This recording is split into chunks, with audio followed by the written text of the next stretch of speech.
The vast chamber of the Galactic Council buzzed with tension. Hundreds of alien species from across the Milky Way sat in tiered seats, their eyes fixed on the small group standing in the center. These were the Zarthak, a race of gentle, blue-skinned beings with large, sad eyes. Their leader, Senlo, stood tall despite the weight of his people's fate on his shoulders. "We have reached a decision," boomed the voice of the council leader, a massive, tentacled creature. "The Zarthak are too weak to join our galactic community. Your lack of weapons and your peaceful ways make you a liability." Zenlo's antennae drooped, but he spoke calmly. "We have much to offer. Our medical knowledge alone could save billions of lives across the galaxy."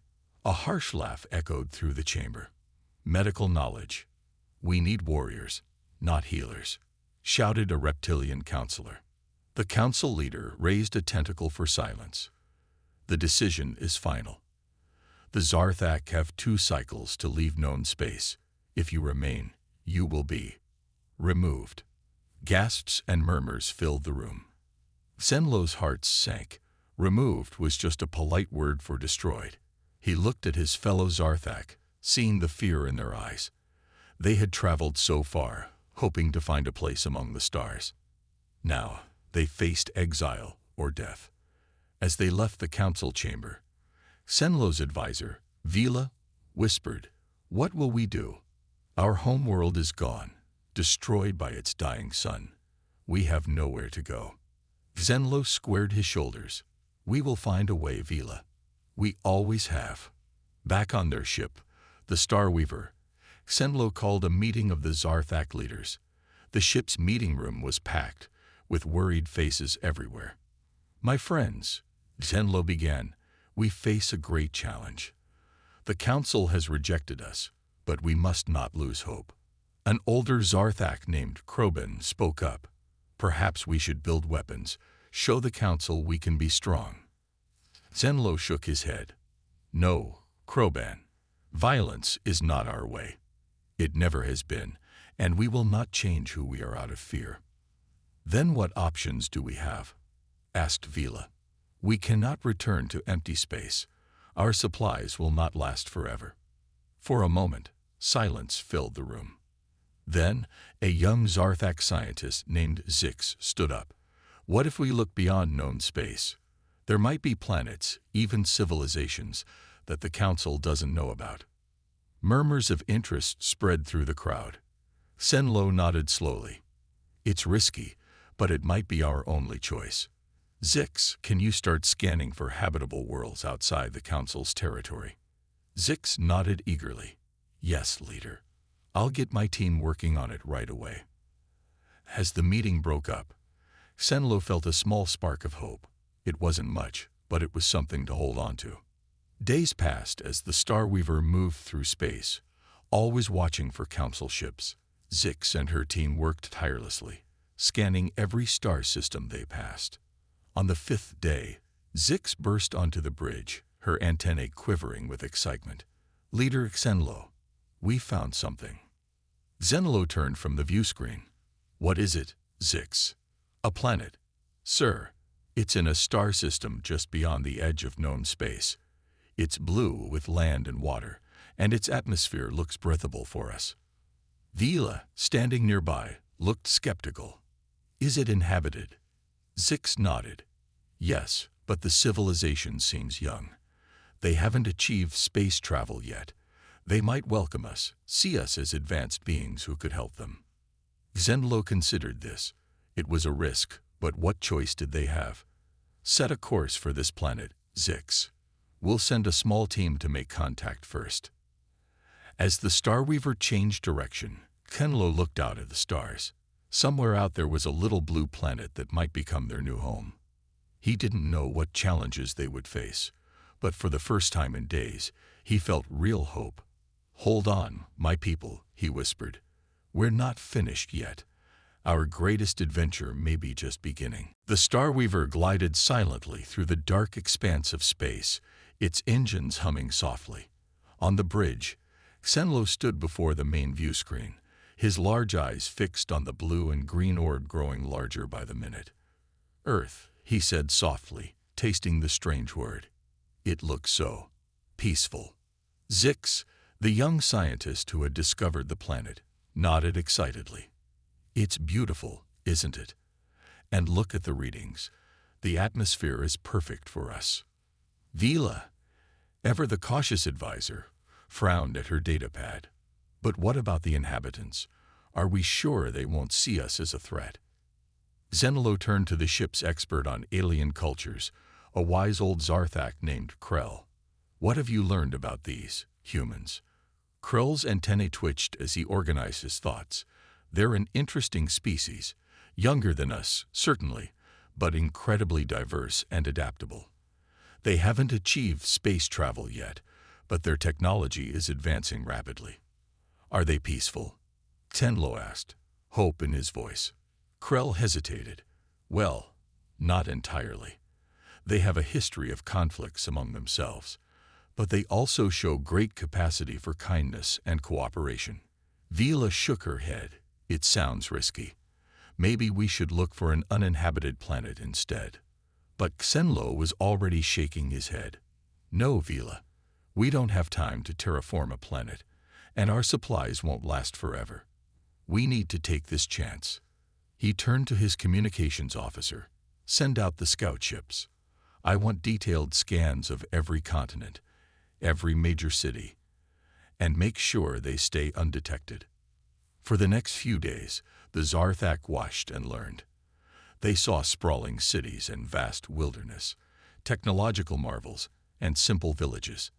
They witnessed acts of kindness and moments of conflict, all playing out on the planet below. In the ship's main meeting room, Senlo gathered his advisors to discuss their findings. Well, he said, looking around the table, what do you all think? Zix spoke up first, her eyes shining. Their scientific progress is impressive. Did you see how quickly they're advancing in fields like medicine and renewable energy? We could learn so much from each other. Krull nodded thoughtfully. And their art, their music, it's so vibrant and diverse. I've never seen anything like it in all our travels. But Vila still looked worried. What about their weapons? I saw missiles, warships. They seem to put a lot of resources into military technology. Zenlo sighed. It was true. The humans' capacity for violence was concerning. But he also remembered seeing human doctors treating the sick, activists fighting for justice, and ordinary people helping each other in times of need. Every species has the potential for both good and evil, he said slowly. What matters is the choices they make, and from what I've seen, many humans choose to be kind, to help others, to make their world better. He stood up, his decision made. We will make contact, but we'll do it carefully. No mass landings, no big shows of technology. We'll start small, reach out to their leaders quietly. The others nodded, some excited, some nervous. Tenlo understood their feelings. He felt the same mix of hope and fear himself. As the meeting ended, Senlo walked to the view screen for one last look at Earth. The blue planet spun slowly below, clouds swirling across its surface. Somewhere down there, he thought, might be the new home his people so desperately needed. Prepare a small delegation, he told Vila. We'll send a message to their United Nations, request a private meeting. It's time to introduce ourselves to humanity. As the crew rushed to prepare for first contact, Senlo felt a strange mix of emotions. Fear of the unknown, certainly, but also hope. Hope that these humans, these strange, complex beings, might see the Zarthak not as a threat, but as friends. May the stars guide us, he whispered, an old Zarthak blessing. Then he turned away from the view screen and strode purposefully towards the shuttle bay. Whatever happened next would shape the future of both their species. The greatest challenge, and perhaps the greatest adventure, of the Zarthak people was about to begin. The world held its breath. News of an alien ship approaching Earth had spread like wildfire, causing a mix of excitement, fear, and disbelief. In New York, the United Nations building buzzed with activity as world leaders gathered for an emergency meeting. Meanwhile, High above the planet, Xenlo and his small team prepared for their descent. Their shuttle, sleek and silent, slipped into Earth's atmosphere undetected. "Remember," Xenlo said to his nervous crew, "we come in peace, showed no fear, but also no aggression." As they neared their landing site, a cleared area near the UN building, Xenlo saw the crowds gathered below. Humans of all shapes and sizes, their faces turned skyward. Some looked afraid, others curious. Many held up strange devices, phones. Xenlo remembered they were called. The shuttle touched down softly. For a moment, everything was still. Then, with a soft hiss, the door opened. Xenlo stepped out first, blinking in the bright sunlight. The air felt different, heavier, filled with new scents. He looked at the sea of faces before him and raised his hand in a gesture of peace. "Greetings, people of Earth," he said, his words translated by a device on his chest. "We come as friends and seekers of sanctuary." A murmur ran through the crowd. Cameras flashed. In the front row, a group of humans in suits, world leaders, Xenlo guessed, stepped forward. A woman with short gray hair and a stern face spoke first. "I am Secretary General Maria Chen of the United Nations. On behalf of humanity, I welcome you to Earth. But I must ask, why have you come?" Xenlo took a deep breath. This was the moment of truth. "We are the Zarthak," he began. "Our home world is gone, destroyed by its dying sun. We sought help from the Galactic Council, but they rejected us, calling us weak.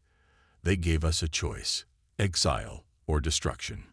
Gasps and whispers rippled through the crowd. Xenlo continued, "We discovered your world by chance.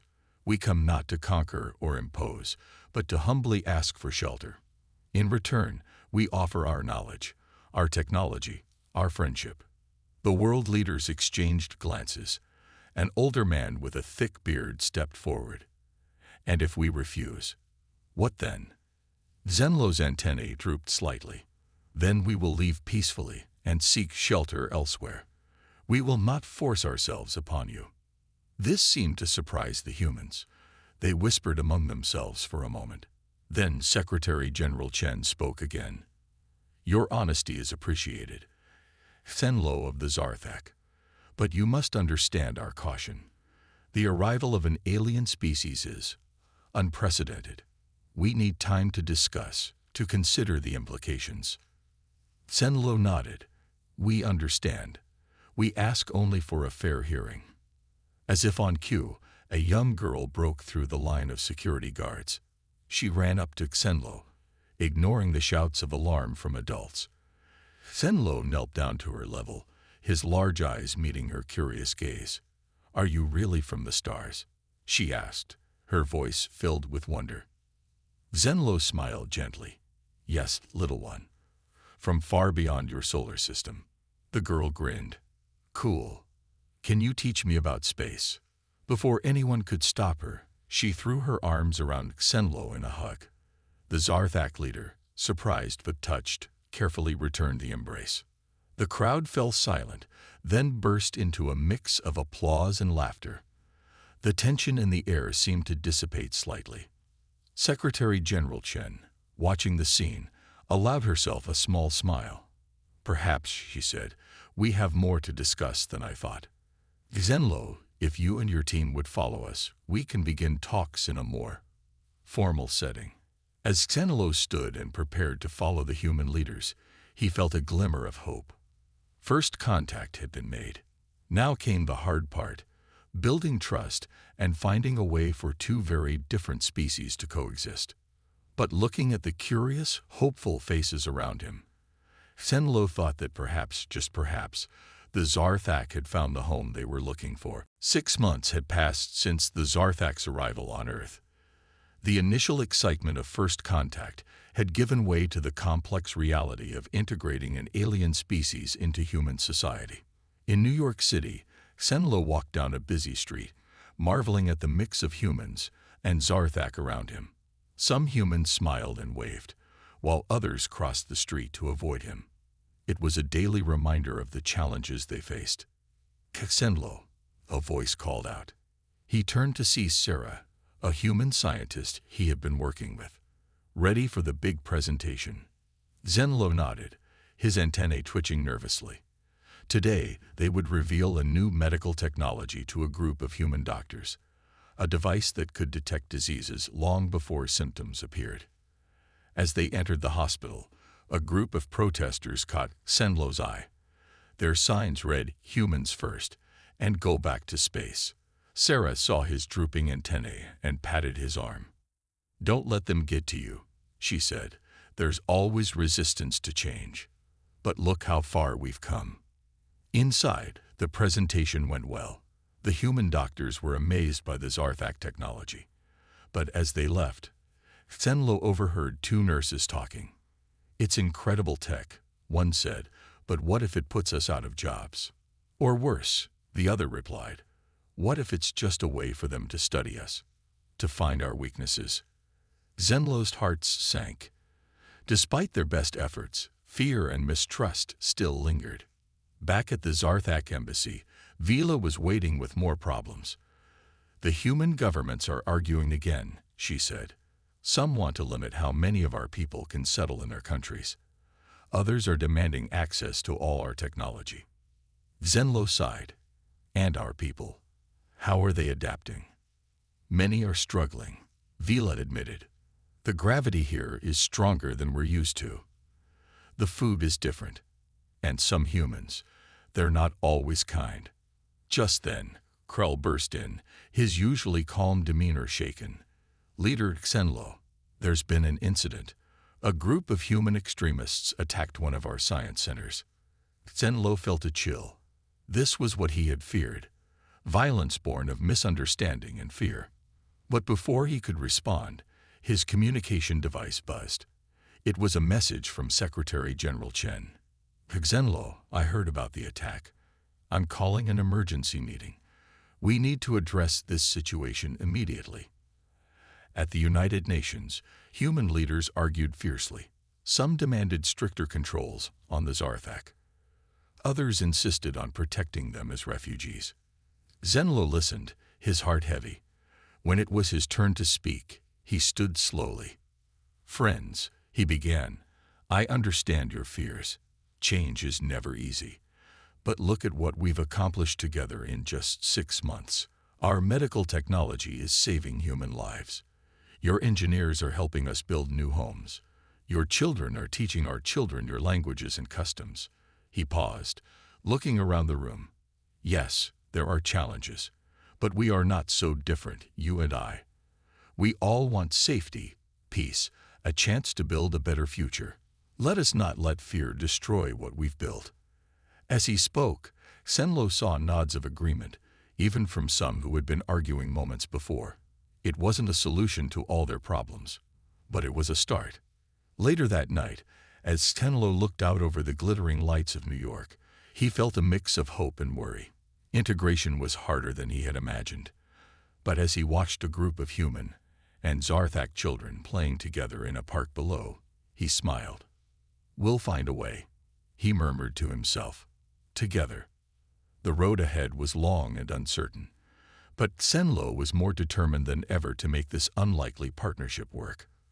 For the sake of both their species, they had to succeed. The sky above New York City lit up with a brilliant flash. Zenlo, who had been in a meeting with human leaders, rushed to the window. His heart sank as he saw the massive ship hovering above the city. "It's the Galactic Council," he whispered, his voice filled with dread. Secretary General Chen stood beside him, her face pale. "Are they here to attack?" Before Zenlo could answer, every screen in the room flickered to life. The face that appeared was familiar to Zenlo, the Galactic Council leader, its tentacles writhing with anger. "People of Earth," the alien's voice boomed, translated into every human language simultaneously. "You harbor fugitives. The species known as Zarthak were ordered to leave known space. By sheltering them, you have made yourselves enemies of the Galactic Council." Gasps filled the room. Zenlo felt a hand on his shoulder. It was Sarah, the human scientist he had worked with so closely. The council leader continued. You have 2 Earth rotations to surrender the Zarthak. Failure to comply will result in consequences. The transmission cut off, leaving the room in stunned silence. Chaos erupted. Human leaders argued fiercely. Some wanted to hand over the Zarthak immediately. Others insisted on fighting. Enough. Chen's voice cut through the noise. She turned to Zenlo. You knew this might happen. What are our options? Zenlo's antennae drooped. The Council's technology far surpasses even what we shared with you. A direct fight would be devastating. So we just give up. A military general slammed his fist on the table. Let them bully us. Zenlo shook his head. No, but we need time. Time to prepare, to plan. Chen nodded slowly. We'll stall them. Request negotiations. Meanwhile, we need to get our best minds working on a solution. As the humans rushed to organize their response, Zenlo slipped away. He found a quiet corner and activated his communication device. Vila, he said softly, initiate protocol Stardust. And contact the outcasts. Vila gasped. The outcasts, but they're dangerous, unpredictable. Yes, Zenlo agreed, but they're the only ones who successfully defy the Council. We need their help. As Vila rushed to obey, Zenlo made his way to the humans' command center. Screens showed panicked crowds in cities around the world. Military forces were mobilizing, though Zenlo knew they stood little chance against the Council's weapons. Sarah found him there, her eyes wide with fear and determination. Zenlo, we're not giving up. Humans have faced impossible odds before. We'll find a way. Zenlo managed a small smile. I believe you. In fact, I'm counting on human ingenuity. Your species has surprised us from the beginning.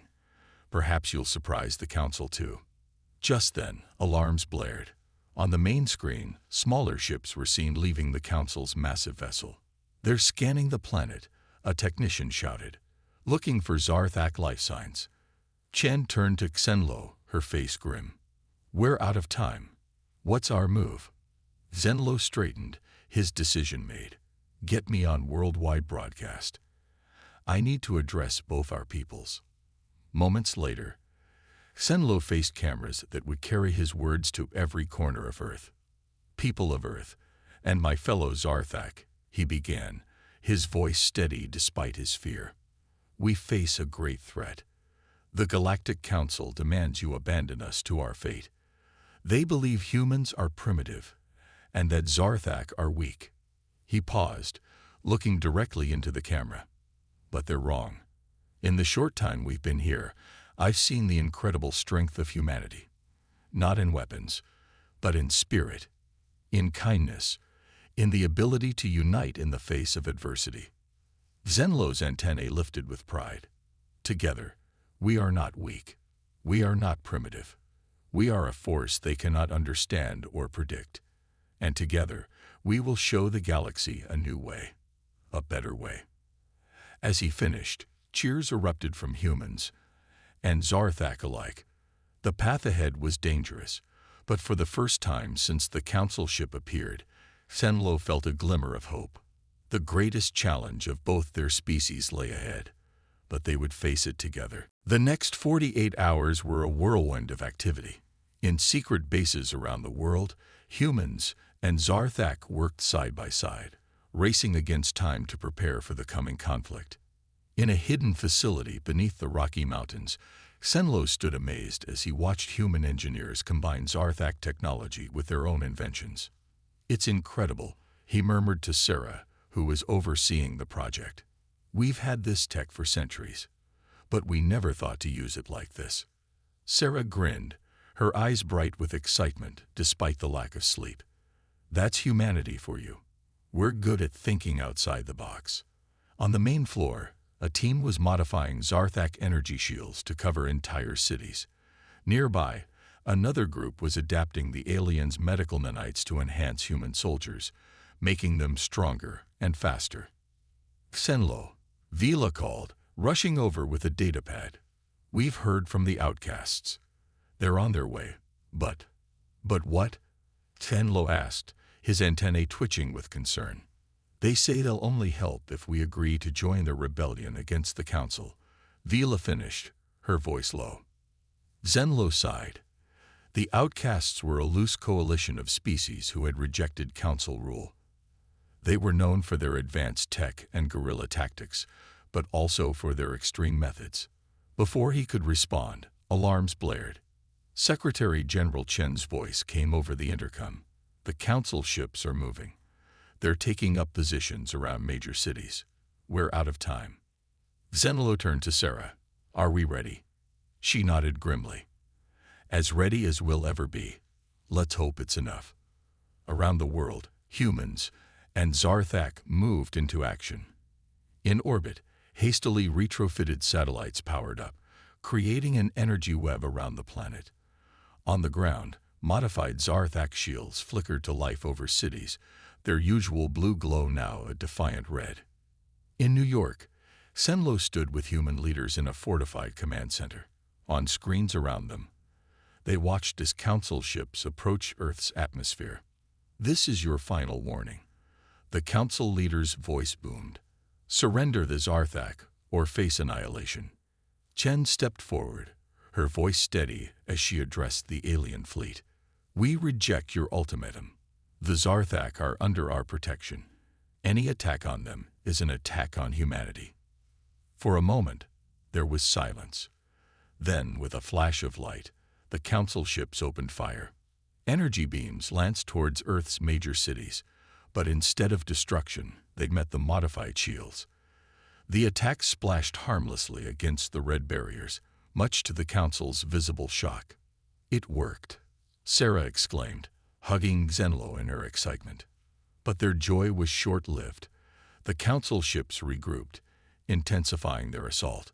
The shields held, but Zenlo could see they were weakening. We need more power, a technician shouted. The shields can't take much more of this. Just then, a new voice crackled over the comms. Looks like you could use a hand. On the screens, a fleet of mismatched ships suddenly appeared, dropping out of faster-than-light travel. The outcasts had arrived. Their ships, a hodgepodge of stolen and modified vessels, immediately engaged the council fleet. The space above Earth erupted into chaos. Now's our chance, Chen said. Launch the counterstrike. From hidden bases around the world, a wave of fighters took off. These weren't ordinary jets, but a hybrid of human and Zarthak tech. They moved with impossible speed and agility, taking the council ships by surprise. In the command center, Zenlo watched in awe as humans piloted the hybrid craft with a skill and daring his own people had never imagined. They weaved between enemy ships, their weapons finding weak points the Zarthak hadn't known existed. Impossible. The council leader's voice rang out, filled with disbelief. How can primitive species fight like this? Zenlo stepped forward, his voice filled with pride. You called us weak. You called humans primitive. But together, we are stronger than you ever imagined. As the battle raged on, Zenlo felt a mix of hope and fear. They had surprised the council, but the fight was far from over. The fate of two species, and perhaps the entire galaxy, hung in the balance. The sky above Earth blazed with the light of 1,000 explosions. Human Zarthak hybrid fighters darted between massive council ships, their impossible maneuvers leaving seasoned alien pilots in awe. In the command center, Zenlo watched the battle unfold with a mixture of pride and fear. Beside him, Sarah worked furiously at a console, coordinating the planet's defenses. The shields over Tokyo are failing, she called out, diverting power from Sydney to compensate. Zenlo nodded, his antennae twitching with stress.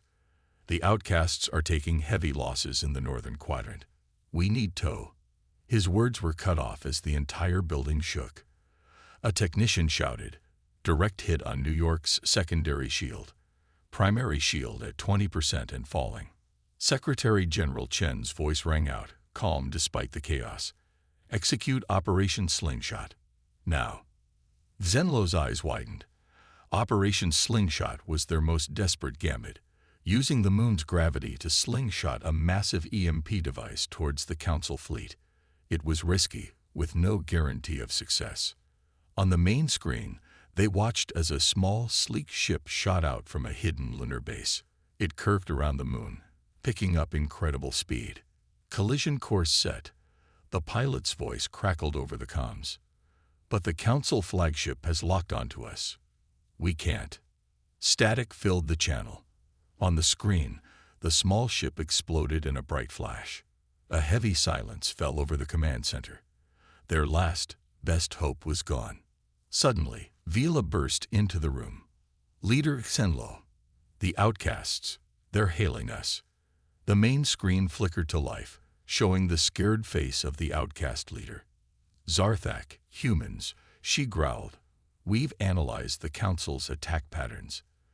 There's a weakness, but exploiting it would be a one-way trip. Xenlo stepped forward. Tell us. As the outcast leader explained, Xenlo felt a chill. The plan was audacious, borderline insane. It required someone to pilot a ship directly into the Council flagship's main reactor, triggering a chain reaction that would disable the entire fleet. I'll do it, Xenlo said quietly. No. Sarah grabbed his arm. Xenlo, it's suicide. He turned to her, his large eyes filled with determination. My people came to Earth seeking shelter. We can't ask humans to sacrifice everything for us. Before anyone could argue, alarms blared. The Council flagship was powering up its main weapon, a planet killer capable of cracking Earth in half. We're out of time, Chen said, her voice heavy. Xenlo, if you're sure. Xenlo nodded. I am. Prepare the ship.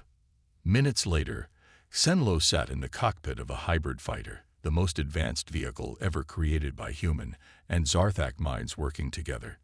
As he prepared for launch, Sarah's voice came over the comms. Xenlo, she said, her voice choked with emotion. Earth will never forget this. You've shown us the true meaning of strength. With a deep breath, Xenlo launched. His small ship weaved through the chaos of battle, taking hit after hit but never faltering. As he approached the Council flagship, its enormous bulk filling his view, Xenlo thought of all he was fighting for: his people, humanity, a future where different species could live together in peace. The flagship's defenses opened fire, but Xenlo's piloting was beyond anything they had ever encountered. With a final burst of speed, he aimed for the barely visible reactor port. In the last second before impact, Xenlo smiled. For Earth, he whispered. The explosion was blinding. For a moment, every battle in Earth's orbit paused as the Council flagship erupted in a ball of energy. When the light faded, the massive ship was drifting, powerless. One by one, the other Council ships lost power, caught in the chain reaction.